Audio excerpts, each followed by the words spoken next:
Get ready to dive into the realm of compassionate business success with the incredible Bruno Cignacco.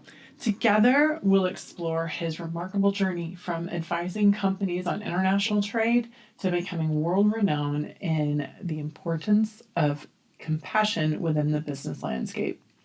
Keep listening and stay tuned as we discuss a fresh take on measuring success in the world of compassionate business practices. Hello, friend. I'm Kendra from KendraLosee.com, and you've tuned into the Invisible to Invincible podcast, where passionately driven business owners and entrepreneurs share their journeys from hidden gems to industry leaders. Together, we'll uncover the secrets, mental shifts, and business strategies that turn hidden gems into undeniable forces in business and in life. So hit subscribe and let's dive in. Welcome, Bruno. Thank you for being here today. Thank you for your invite, Kendra. I feel very honored to be here. Thank you. You know, when I saw what you're doing and how you are a leader in compassionate business, I really wanted to have you on the podcast to talk about what that is, what that means, and really what are some of the moments that shaped you even getting into this field. So can you start by introducing yourself and telling the viewers and listeners a little bit about yourself and how you got to really focusing and being this leader in compassionate business? This is a very important question. Well, I want to start nearly more than 30 years ago. I started as a traditional accountant advising companies on tax, audits, financial statements, and also business strategies. But also then later on, I started working on a different area that was international trade and intercultural marketing, advising companies on import-export activity. I did this for nearly 20 years. Mm-hmm. And over the last few years, let's say 5-6 years, I started working on a different area that is compassionate business, which implies not only helping companies becoming profitable, but also becoming much more human-oriented. Besides this, I'm also a university professor here in the UK. I teach a module related to marketing and ethics. And also I'm researching and the author of different books. My latest book is titled The Art of Compassionate Business in its second edition. I feel that the aspect of compassion and business haven't been explored too much in the traditional business books. You see a lot of books on marketing, on strategy, on tactics, but we are forgetting a very important aspect that is the human aspect.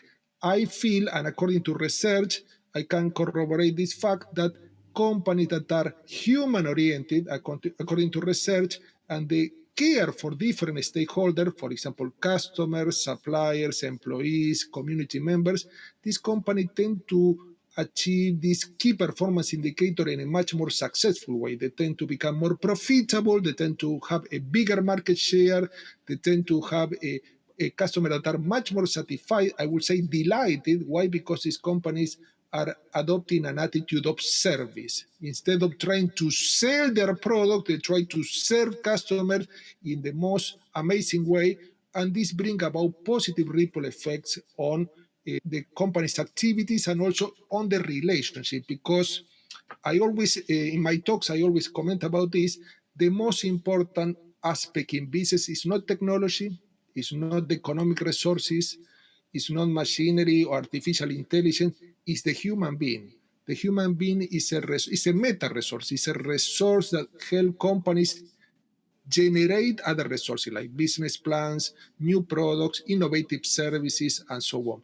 So I feel that in my whole research, I talk about how you can nurture and how you can brighten this relationship with stakeholders so that these relationships are long-term relationship and mutually beneficial relationship with different stakeholders. Internal stakeholders, employees, management, and external stakeholders, especially customers, suppliers, community members.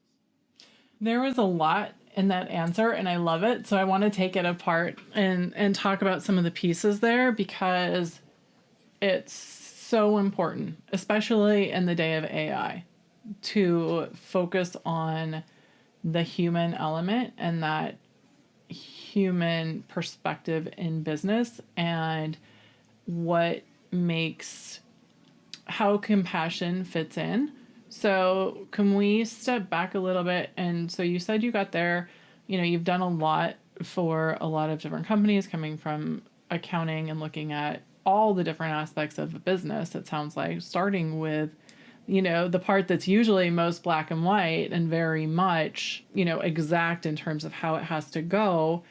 And now you're talking about compassionate business.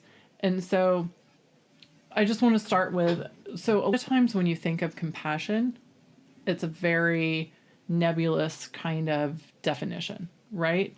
So how do you, and you touched on it a second ago, and really want to drive it home, how do you define compassionate business, and what Very important. makes a business a compassionate business?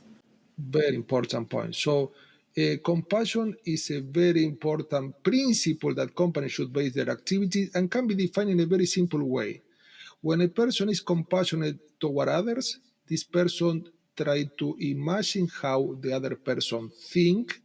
So they try to imagine what is the thinking process, what are their worries, their concerns, but also they try to also imagine how they feel, what are the emotions that the other person is experiencing, and at the same time they try to support this person, especially when they face challenging times. Compassion is about not only understanding how others think, how others feel, but also being concerned about the well-being of the other person and try to support them in a very unconditional way and in a non-judgmental way Mm-hmm. whenever possible. And support could be giving an ear, listening to them, giving some advice. In the case of a company, giving some coaching or mentoring or giving technical information or training. In the case of a customer, providing customer with the most important advice according to their unique needs. And in some cases, recommending another company if this company cannot provide them with product and services. So this means that a compassionate attitude admit that we all have challenges in life. When a Mm-hmm. person adopts a compassionate attitude, it implies that we are understanding that we have a commonality, a common, what the expert call common humanity, and we all face challenges. When we face challenging situations, people tend to become stressed, anxious, concerned, and a compassionate person, when dealing with an anxious person, a worried person, try to soothe these worries, soothe this concern.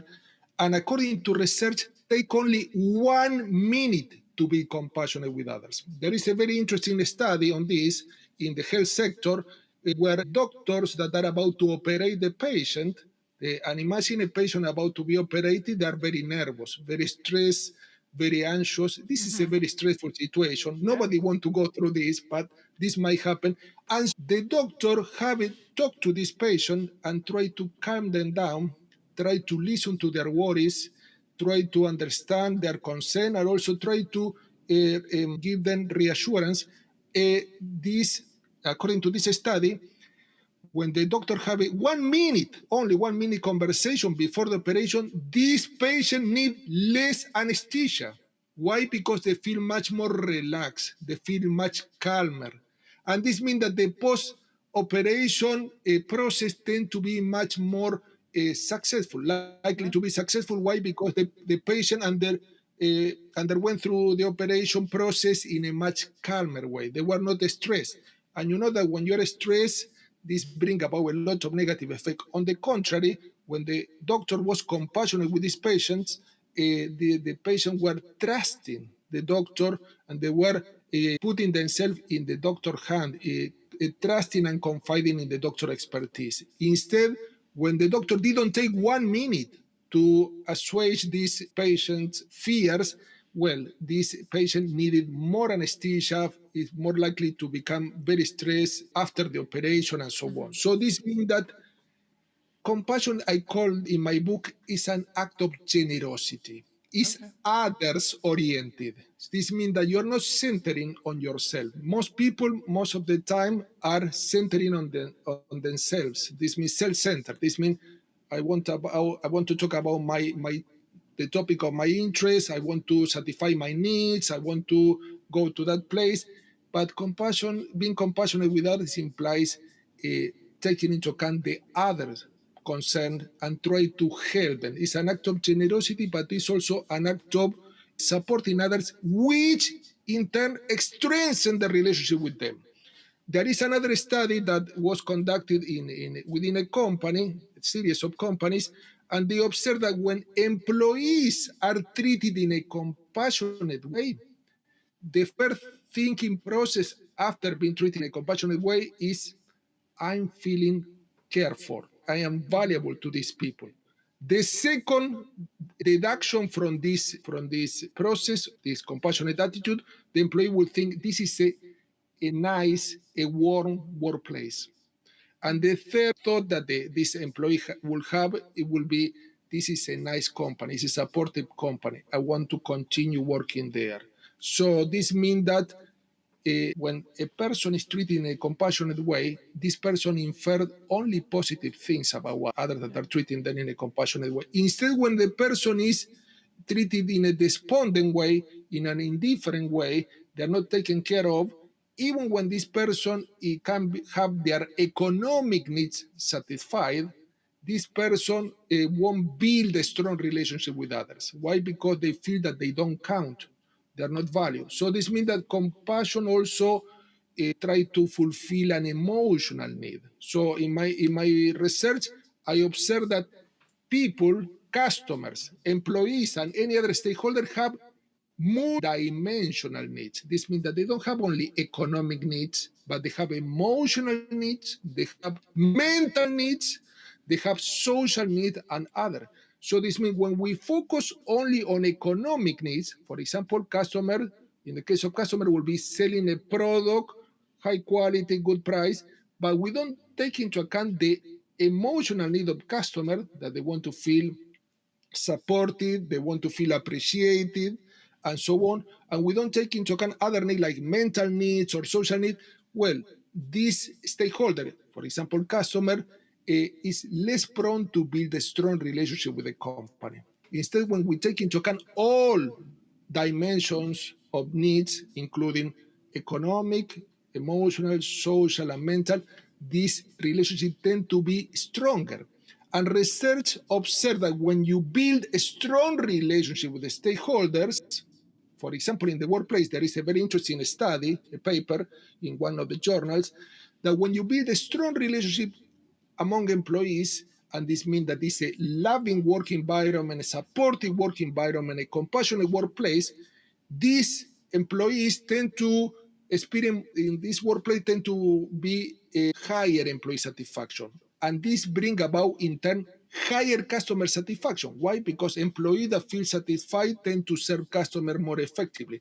But also in these loving workplaces, there tend to be less stress levels, less turnover, less absenteeism, and has a positive impact on the bottom line. This means profit. So this means that being compassionate is not only about strengthening relationship with stakeholders, but also bringing about a better economic result, what we call the key performance indicators. That is so much research, and I love it. Like, it's so fascinating about the going into surgery and the difference it can make. And it's fascinating to me because whenever people think of, and I'm sure you've heard this a lot, but whenever you think of being generous with your time or being compassionate, a lot of people think it needs to take a long time, right? Oh, my employee is going to be sitting at my desk talking to me for an hour. When I've seen it for myself, sometimes it's only like they just want to check in and say hi and, talk for less than 5 minutes. And that impact of that 5 minutes every day or whatever can make such a big difference on their attitude. I agree. I Yeah. agree.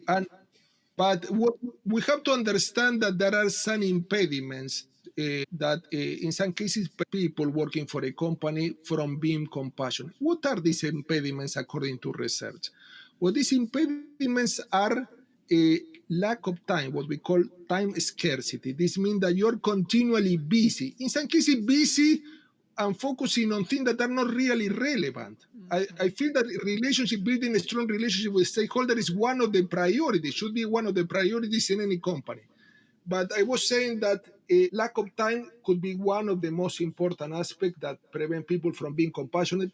but also being continually self-centered. This means not understanding that in business, the most important principle is interdependence. You cannot succeed on your own. You cannot succeed with the support without the support of the employees. You cannot succeed without the support of customers. You cannot succeed without the support of suppliers and community members. Wouldn't it be nice to have all these stakeholders on our side? This means, and how you do this? You cannot force them to be on our side. The only way for them to be on your side and support your company is when you build a reciprocity. Mean you try to help them and they will help you in return. This means that you build a strong, long-lasting, and mutually beneficial relationship with the stakeholders. Instead, when you focus only on your goals as a company, your own goals, your own profitability, your own market share, and you don't try to serve this stakeholder in the best way possible, trying to help them, try to make their life easier, much having them experience a higher state of well-being, well, these stakeholders will try to withdraw. They feel that they're not valued, they're not supported, they're not appreciated, and they will not cooperate. Customers will look for other companies, competing companies. Employees, even when they're paid a good salary, will look for a company that value them in a very emotional way. They appreciate them, they appreciate their contribution. And the same happens with business partners and other stakeholders. So this means that you can never force a stakeholder to be on your side, but the wisest approach will be building a strong relationship, win relationship where the company wins, employees win. The company wins, customer win. The company wins, the community and the environment wins. And these are companies that have a broader approach on business that is not only focused on profit, what I call quantitative aspect of business, what can be counted, what can be measured. But this focus also on qualitative aspect of business, what cannot be measured precisely like profit or market share, but are very important. And these qualitative aspects of business are generosity, compassion, gratitude, and other aspect, kindness, so that I explore in my research in detail. It's so interesting because I helped write, I was one of the co authors of the Digital Etiquette for Dummies book. And in that, I was talking about email and meetings and just having the understanding how to communicate with people and how they want to be communicated and meeting them where they are and having that respect for them in terms of not filling up their inbox, not worrying them with unnecessary things, like understanding how they want to be communicated, where, like, when to communicate with them, and learning more about them in order to build that respect. But I didn't, the book doesn't take it as far as you're taking it. So it's fantastic to hear that it's not just about having respect for somebody but it's and have sending emails or what have you to add value, but actually taking it that step farther to be compassionate and really generous and understanding what's important to them to better connect with them. And also, it can make for a better leader, it can make for a better employee, it can help your career, it can help your customers, like you said. So all of those pieces are so intertwined as far as the benefits. Yes, and I like your comment, and I want to add to your comment that is very insightful, is that I have a full chapter in the book on conversation, what I call natural conversation. What are most of the business meetings and conversation about? They're about goals, they're about strategy, and if you are talking about business with the customer, will be about offering products, services. You never talk about non-business topic, and I have a different approach. I feel that business topics are very important, obviously because we are doing business, but also in some cases we get too taken over by the roles. The roles could be a customer office manager, or for example, could be the customer or a manager or a CEO. But we have to understand that these roles, in some cases, they're only a part of the person. But we have to go deeper and beyond the roles. This means knowing about the human beings. My most important complaint that I hear from customers is that the customer are considered as a figure, are considered as a means to an end. They are considered as a piece of data in the database for the company to obtain profit. This is not a human approach on customer. Instead, customer want to feel cared for. Not only you're not there only to sell product, but you are also to serve them well. It's not the most important attitude shouldn't be a selling attitude, but should be an attitude of service. And service doesn't mean servitude. This means that you want the best for them, because when you want the best for them, they will want the best for you. They will want you to succeed. This customer, when you really try not to satisfy their needs only, but to exceed their needs, what I call delighting them, this means that you surprise them in a positive way. You give them more than they expect. These customers are more prone to leave positive reviews online, recommend your product to other customers. Instead, when you are stingy and you are only to try to sell the most expensive product because it's the one that I get the biggest commission, you're thinking about yourself instead of thinking about the customer. This means that you are self-centered, and customer can feel this very easily when you're not authentic. Well, in this case, customer might withdraw, might look for other competing companies, might leave some negative reviews. Why? Because customers feel that you don't care for them. You are using them as a means to obtain profit.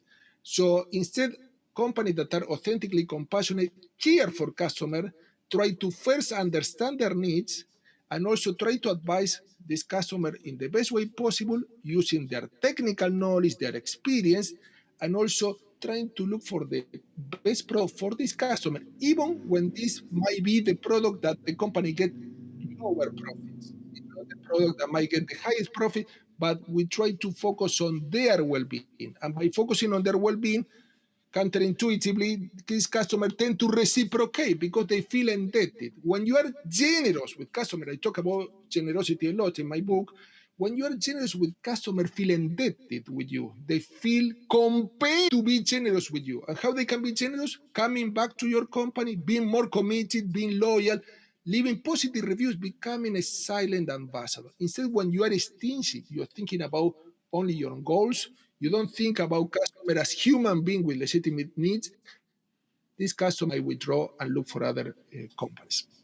You're absolutely right. And I found that actually with business partners as well. When I was running a pretty big sized marketing department for a university, my partners that I relied on for the media buy, for research, for online advertising, for all those different partners that I had, I never negotiated to the penny. I negotiated to what was fair and the value, because I knew that because I wasn't trying to be stingy about every single penny, I also knew that whenever I needed them, they would drop what they were doing to help me. And to Very me, important. that value exchange was more important than saving, $500 on something because I could have gotten it cheaper somewhere else.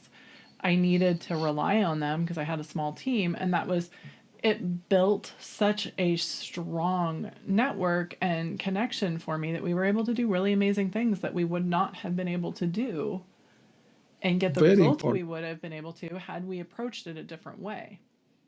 Very important. And I wanted to add to this comment is that I mentioned also the concept of compassionate negotiation. Compassionate negotiation implies that you are not only talking about when you exchange with others, you develop exchange with others. For example, you are trying to sell a product to a customer, or you are trying to get a deal with a supplier. When these exchanges, when you use an approach of compassionate negotiation, you don't focus only on the substantive aspect. What are substantive aspects? For example, price, quality, model, and so on, the specification. But you focus also on relational aspect. This means that you want an agreement where both parties are satisfied. You want an agreement where the needs of both parties are met. This means what we call win-win agreement. And if there is any conflict in this negotiation process, you try to resolve this conflict in a very friendly way. You try to avoid what we call adversarial way of solving conflict, like lawsuits or legal or lawyers and so on. You try to preserve the relationship, because the relationship is as important as the deal, because the relationship, when strong and brighten over time, can generate many deals. Instead, of the relationship is not good and can break up, there won't be any further deals. So the idea is that the relationship is as important, relational aspect, as the substantive aspect, such as price, quality, models, and so on. You're absolutely right. And I couldn't agree more. And just from my experience, the people that I worked with then are still, one's a client now. Like they're still, 20 years later, we're still in contact and we're still trying to find ways to work together because we were able to make it work in a way that worked for both of us and for everyone involved.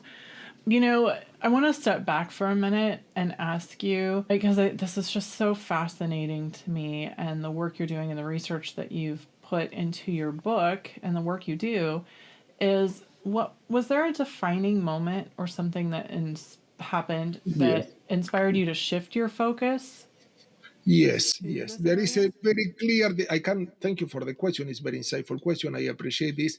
Yes, there was a very clear defining moment that was when I read an article in Harvard Business Review about the human contact.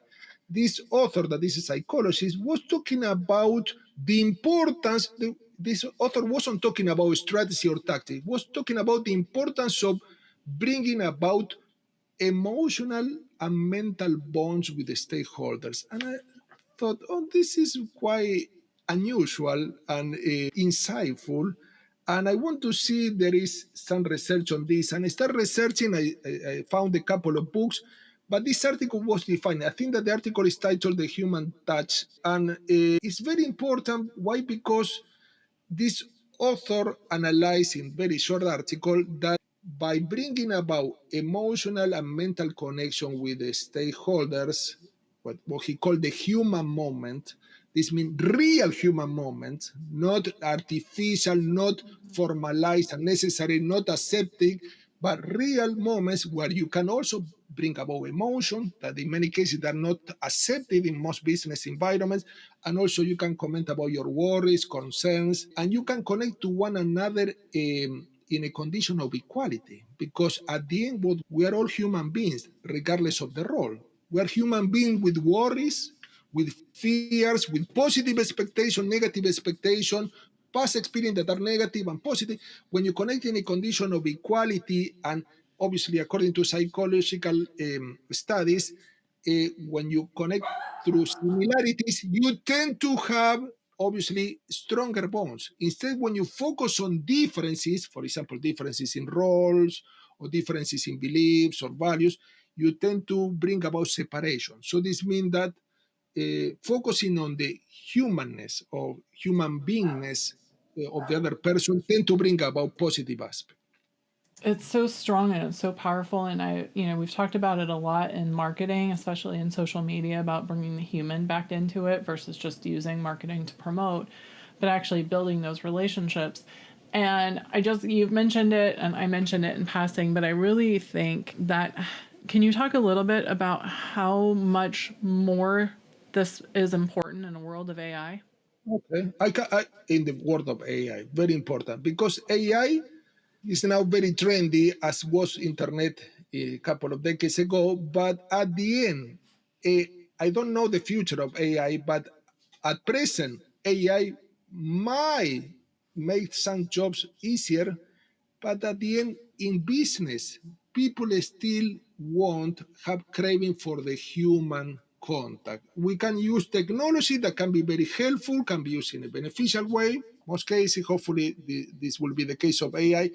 But at the end, many people will said in the past that the internet will replace people. But what you see that in the most successful companies, they have digital support, they have digital platform, and human contact. So this means that you have the website, you can check the different products, services, but then you might have a telephone line that you can contact, or you might a real person answering, or you might have a video conference that open up. So this means that these tools, I feel that, according to my view, is they will be used alongside human based relationship. So this means that you might use some, for example, artificial intelligence to prepare a template for the customer, but then you personalize this template, taking into account the unique characteristic of this customer. So this means that the basic could be generated by AI, but then you will give the human touch. You will add the specific product that this customer bought in the past, the relationship with this customer that is unique, and the human touch will be always present. I feel that we cannot get rid of the human touch, and this is a good thing. Why? Because we crave for affinity. We have a need for affinity. This means that we are social beings. We need to connect to one another. So robots or artificial intelligence or augmented reality won't replace us. Hopefully in the future, there is a lot of science fiction regarding this. But why? Because people really feel well when they are in contact with others. The human aspect of relationship make people feel well.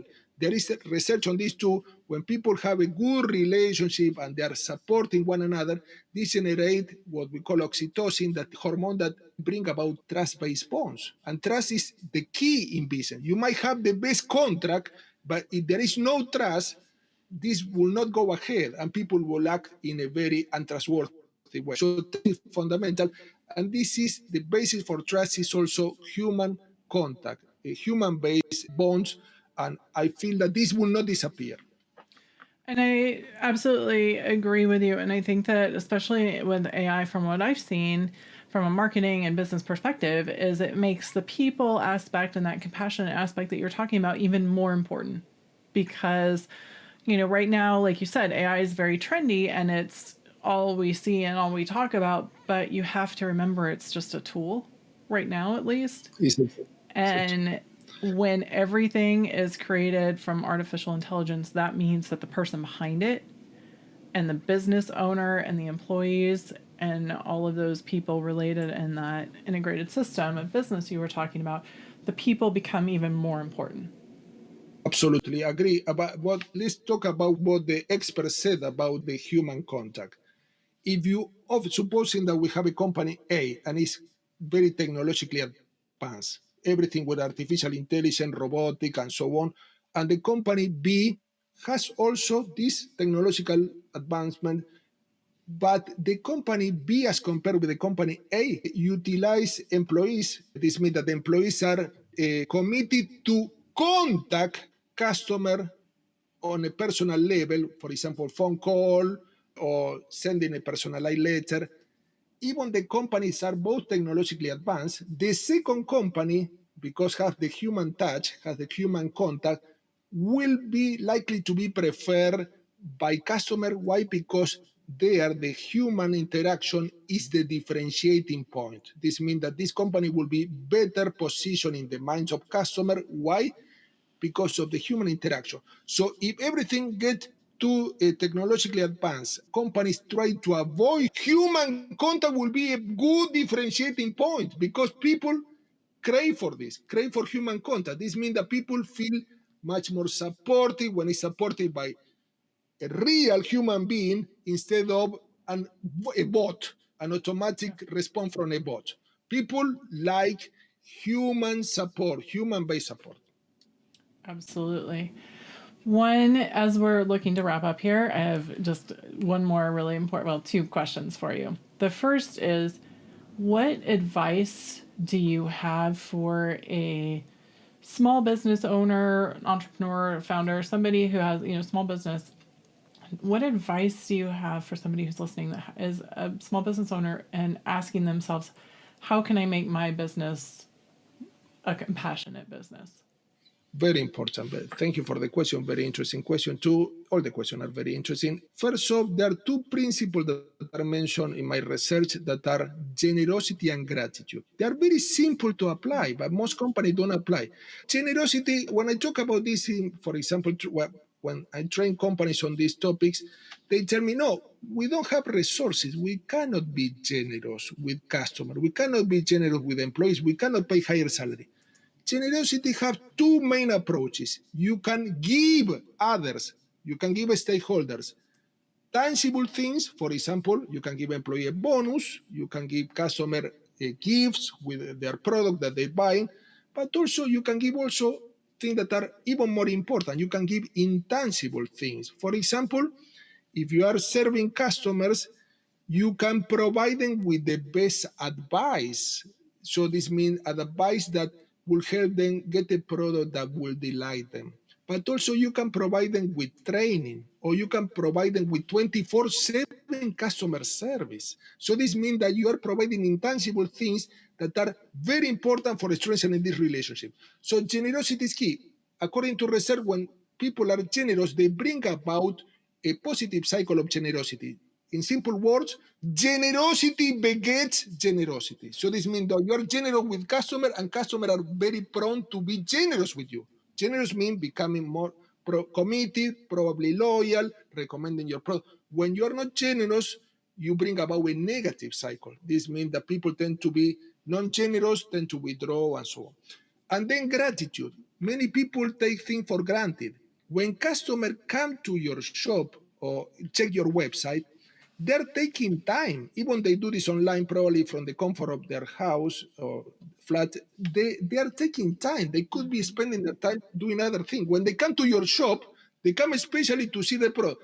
Even when they do not buy any product, you should be very grateful. And grateful means in person, or maybe sending an email, a personalized email, not copying and pasting a template that you get from online sources, but you are very thankful for their custom. In the case that they bought a product, if they couldn't buy any product, you are thankful, and you can even recommend another company that can sell the product, can satisfy their need.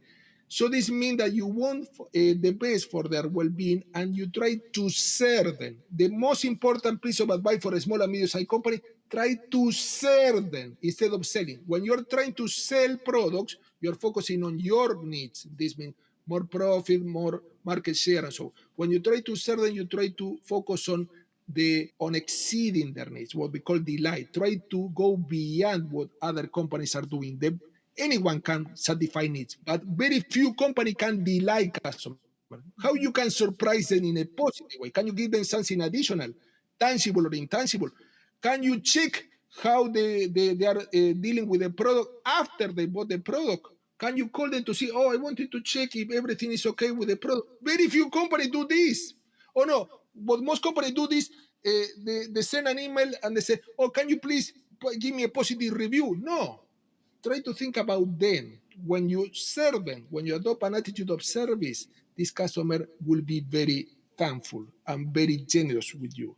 When you think about only your own goals, mean selling the highest price product or trying to look for the biggest market share, customer might feel this, and might feel that you are utilizing only as a figure in the database. No customer want to feel this way. Customer want to feel as real human beings. And it's so funny because I worked when my second job, so it was a long time ago. I worked for a customer relationship management software company, but we also had a strategy team, and I was on the strategy team, and we would work to help use the technology to help businesses surprise and delight their customers. Right? So you're not just a number. We've seen what you're doing. We appreciate you. Who's that top 80%, that top 20% of your customers, and how can we better utilize the technology to show that we're grateful, to show and start building that relationship. So it's so interesting to me how it's evolved so much. And now, taking that 10 steps further, it's now a compassionate business.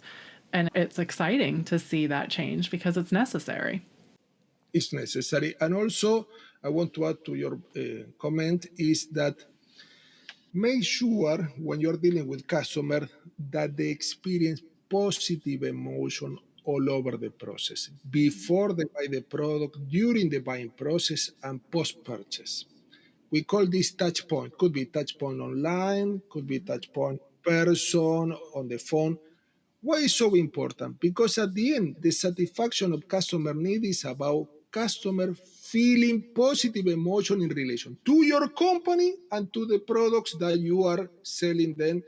Many companies try to get the customer feel excited and feeling positive emotion only until they buy the product. And then they forget completely about this. The post-purchase process is as important as the pre-purchase process. Why? because there is when customer is dealing with the product in practice, I might feel regretful or might feel that this was a good purchase, and also might call your company for advice or might call your company to get a refund. There you have to make customer feel that can be at ease, that they're supported, that you didn't abandon them, that you can care for them. And by doing this, you are strengthening relationship. And even when the company might have to get a refund for this, customer recognize all these little gestures and is prone to come back to recommend your company because they feel that they are not only a customer, but a person that is fully acknowledged and their needs are met. Absolutely. Absolutely. And that's so well said. Thank you. As we're wrapping up, I'll put the link to your books below in the show notes and in the video description. But as we're wrapping up, can you let people know where they can find you, where they can learn more about you? And I'll Okay. make sure they know where to find your books. My book is titled The Art of Compassionate Business, and this can be found in any bookshop, offline or online worldwide. They can find me. I have different websites, but only one that is easy is my name and surname, www.brunocignacco.com. Cignacco is Cignacco.com. And they can find me also on LinkedIn. They can join me on LinkedIn. I post some articles and some interesting news on business. Fantastic. And the links to everything will be below and in the show notes, so you can connect directly with Bruno as well. Bruno, it's been a pleasure having you here. Thank you so much for being here. I appreciate you taking the time out. And for those of you listening, thank you for tuning in today. And remember, we're all about passionately driven entrepreneurs and business owners and guiding you to success in business and life, because it's never too late to make your career and business work for you and not the other way around. Thank you.